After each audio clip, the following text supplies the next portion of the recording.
So I've stretched out the tang of my sword approximately 9 inches, 31-inch blade, roughly, approximately. And so what I want to do is taper the blade down till it is 3 millimeters thick at the tip, starting from 6 mil thick, because this is a 6 mil thick spring. So I've quartered up the blade with soapstone as chalk. Sadly, they'll probably come off because there's a galvanized finish on this spring, so I'll probably end up losing it when I heat it up in the forge. But I've marked it out, did the calculations of at this length how much it would need to taper to have a continuous taper down to 3 mil. So halfway I've got 4.5 quarter of the way from the hilt, 5.25, and 1.75 1/4 from the tip. Now the problem with this is when I squish this down, when I forge this thinner, it's going to get longer, which will change the distance. That's going to be an issue. But then once I've got it all, once I've done all the sections, I'll remeasure the length, tweak it, try and smooth it out, get it as close to a continuous even taper as I can. But I'm not, while I'm forging it down to become thinner that way, I'm going to let the material expand that way. So it's not going to be quite so pointy, it'll be a bit wider towards the tip so that the tip will be a bit more durable. So it'll be slightly less of an acute point. So what I'm going to do is I want to forge this whole section down to, I want to forge out the first quarter to 3.75 mil. I've got my steel calipers, I've got digital calipers. You want steel ones because plastic ones will melt, obviously, but I'll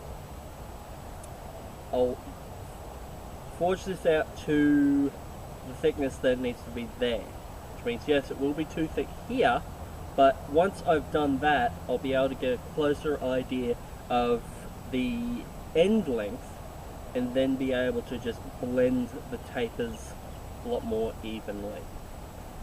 And I'll do that kind of stepped up and blend once I'm done. Or at least that's the plan at this point. Right.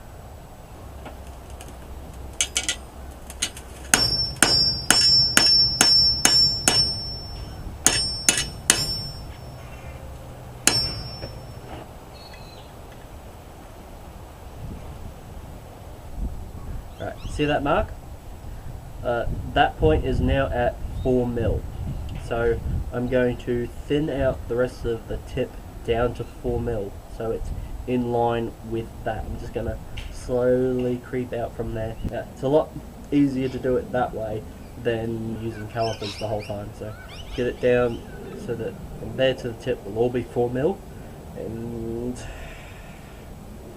I'll remeasure where the 1/4 line is. I'll move it up to the 1/4 line, and then I'll move on to the next section. And as you're moving the area you're working up the blade, kind of helps just to mark off with a piece of chalk.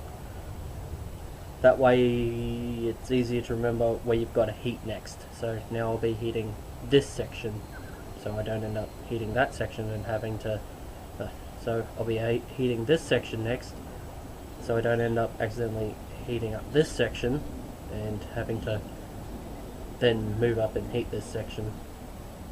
and waste a heat, and so that I don't heat too far up the blade and have to move back and waste a heat.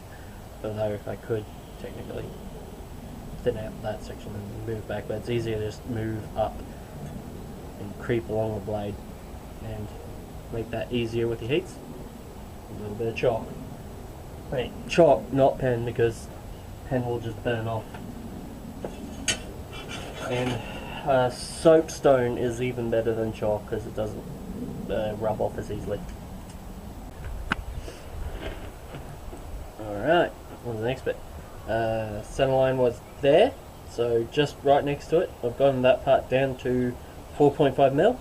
Now I'm going to bring the rest of this quarter down to the same thickness as there. It's just easier to do it this way and blend it afterwards, and yeah. Not too much of an extra increase in length. Instead of being 15.5 inches, it ended up being 16.25 inches with that section done. Alright, so I've gotten my distal taper into my blade and I've straightened it out. I've tried to keep it as straight as possible, but the end result is a little bit wobbly. I'm thinking I might work out some straight lines and run a straight line down and grind it till it's all even. If it's too far out, I may heat it up and just move it over and get it as close as possible before I do that. So I've got a bit of room to move. I can afford to remove some material. Hello, Hottie. Yes, it's a sword. Well, a sword blade. Yes. Yes. You want to be on YouTube too? You can't? No. No nipping on me. Right, you can be on YouTube too. Okay, so I think I might leave it for today and even out the edges of it, because I don't want to be too wobbly before I move on to beveling it. So I'll leave that. But yeah, you're breaking my concentration. Stop trying to eat my shirt. Yeah? Hey?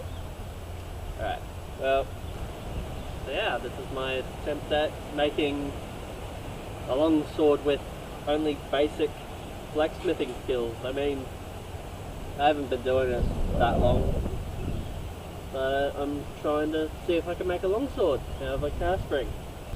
Alright, so I've come out to the back paddock so that, I'm away from the horses. Just because I want to talk about the handling so far. The oscillation point is about there. The rotation point, I forget what you call it. I know there's a technical term for this. Point, the bit where it doesn't want to, it rotates around. So it's a bit closer to the hilt that I'm used to, but I don't know if that's because it hasn't got a hilt on it yet, or it's this type of blade geometry, because I've never owned one of these swords, a sword with this much of a profile taper to it. I think this is more of a thrusting sword, but it handles so good, and it hasn't even got a hilt on it, but it's just smooth, and it feels light in the hand. But yeah, so it's looking promising so far. It handles like, it feels like a real sword so far. So I only think I've once handled a longsword of similar dimensions to this once, and I don't own that one for comparison. It moves like a real sword. It doesn't feel like a crowbar. It's not heavy, so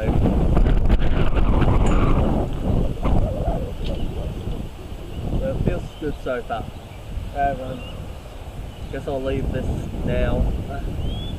Guess I'll leave this for today, and hopefully we're back. See you again soon.